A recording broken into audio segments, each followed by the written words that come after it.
힘들죠. 교수님 말씀이 길어가지고 힘들었어요. 다시 해야 됩니다. 아니 나도 또 네, 편하게 하시죠, 계속. 네. 전혀 마약류 치료 보험 파이팅! 파이팅! 아이고. 이렇게 신체적 의존 증상이 생기는 것이 마약의 핵심입니다.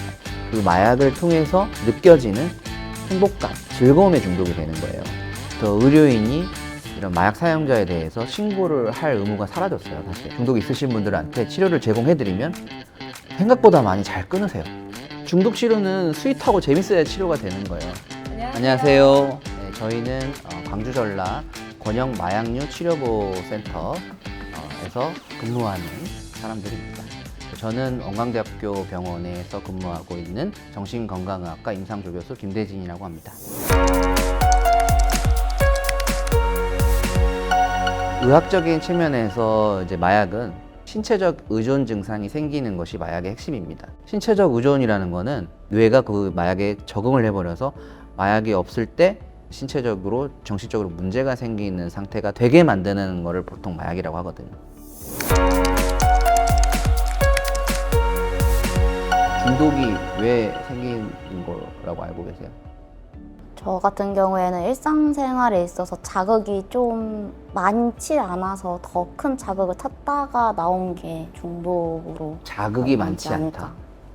환자분들 이렇게 대할 때 보면 혼자 계시거나 외로워하시는 분들이 많았거든요. 그래서 뭔가 삶을 즐겁게 살고 계시는 분이 좀 드물었던 기억이 나는데 또 그런 것도 요인이 좀 될 수 있을까 싶기도 합니다. 네.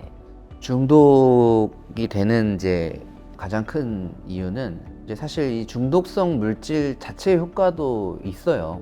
그 굉장한 그 높은 수준의 그 행복감을 느끼게 해주는 것이거든요.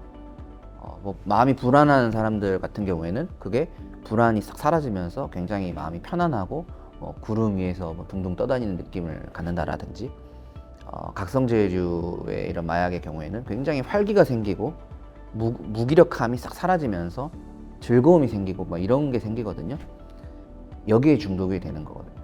술이나 마약 뭐 이런 거 자체에 중독이 되는 게 아니라 그 마약을 통해서 느껴지는 행복감, 즐거움에 중독이 되는 거예요. 이거를 다른 각도로 얘기를 하면은 평상시에 행복감이 좀 부족한 사람일수록 그 마약의 효과가 훨씬 크게 느껴집니다.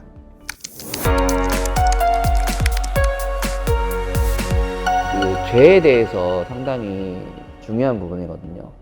마약을 사용하신 분들이 사실은 자기한테 죄를 지은 거예요. 분명히 마약을 하신 분들은 그냥 행복감을 느끼기 위해서 약을 했는데 그게 몸에 해로운 것일 뿐이에요. 그렇게 죄라고 우리가 낙인을 찍는다고 해서 좋아지지는 않습니다. 진짜 범죄는 마약 유통, 판매, 밀수, 제조 이런 경우가 저는 진짜 범죄라고 생각을 하고.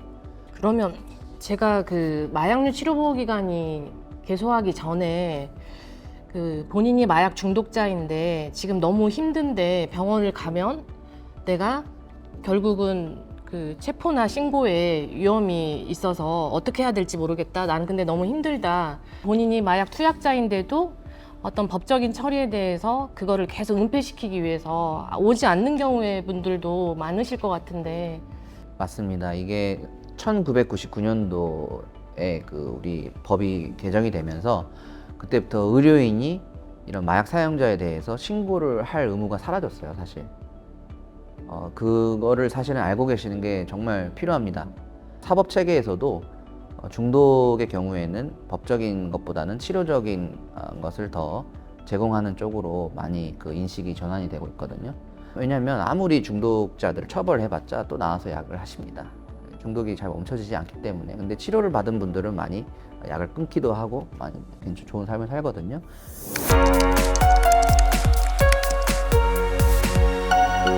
우리 결국은 행복하게 도와주는 치료입니다. 근데 행복하지 않게 되는 원인이 너무 많거든요.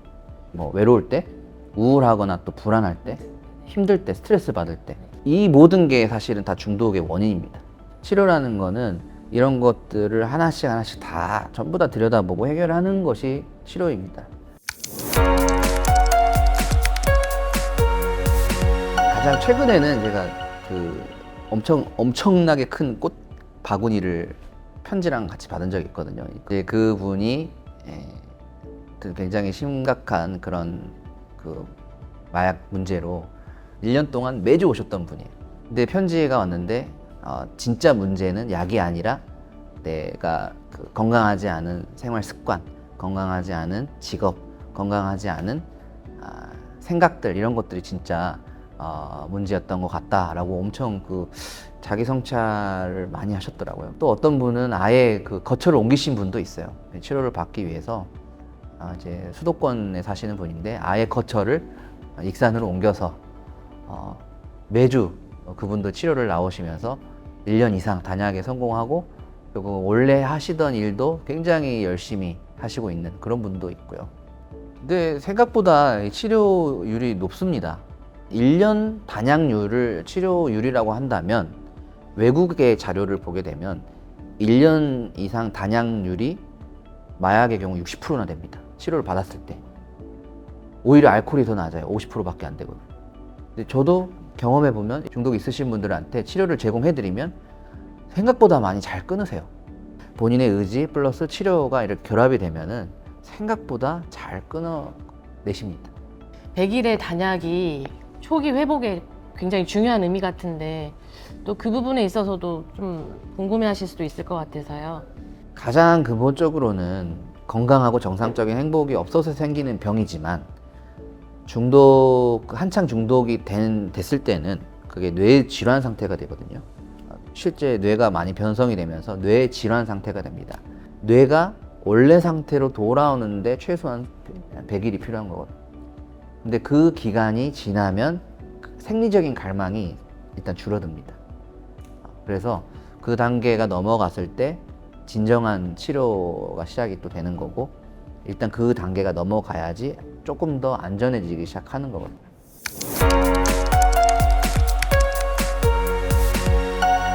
정말 중요하죠. 이 집단의 힘이라는 거는 너무너무 중요합니다. 일단은 소속감이 생깁니다. 첫 번째로는 나랑 비슷한 어려움을 겪는 사람들이 있구나.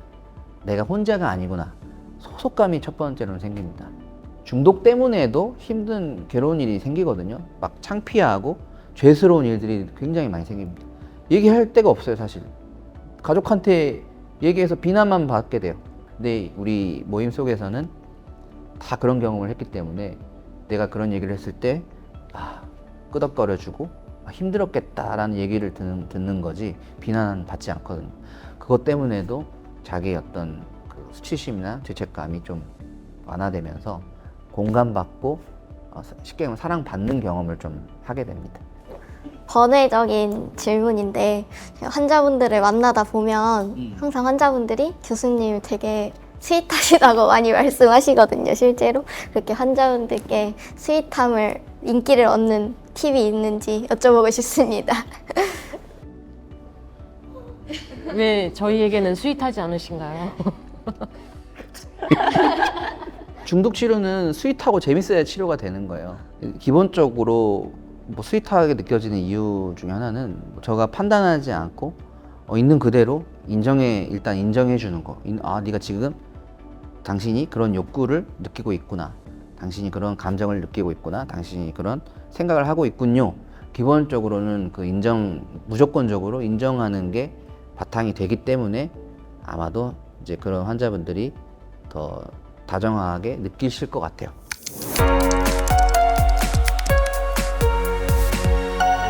믿기지 않으실 수도 있겠지만 중독 회복 과정은 굉장히 즐거운 과정이기도 합니다. 너무 이상하게 들리실 수도 있겠지만 많은 분들이 회복 과정에서 커다란 즐거움과 행복을 경험하고 계시고 또 인생의 의미와 목적을 찾는 과정으로 생각을 많이 하십니다. 그래서 지금 마약으로 인해서 고통받으시는 분들께서는 저희 센터에 오셔서 마약만큼 또는 마약보다 더 지속적이고 커다란 행복을 찾으시기를 바라고 있고 기다리고 있습니다. 네, 마약 문제나 중독 문제로 고민하거나 궁금한 점이 있으신 분들은 저희 권역 마약류 치료보호기관으로 많이 문의해 주세요. 권역 마약류 치료보호 기관 화이팅! 안녕. 교수님 안녕.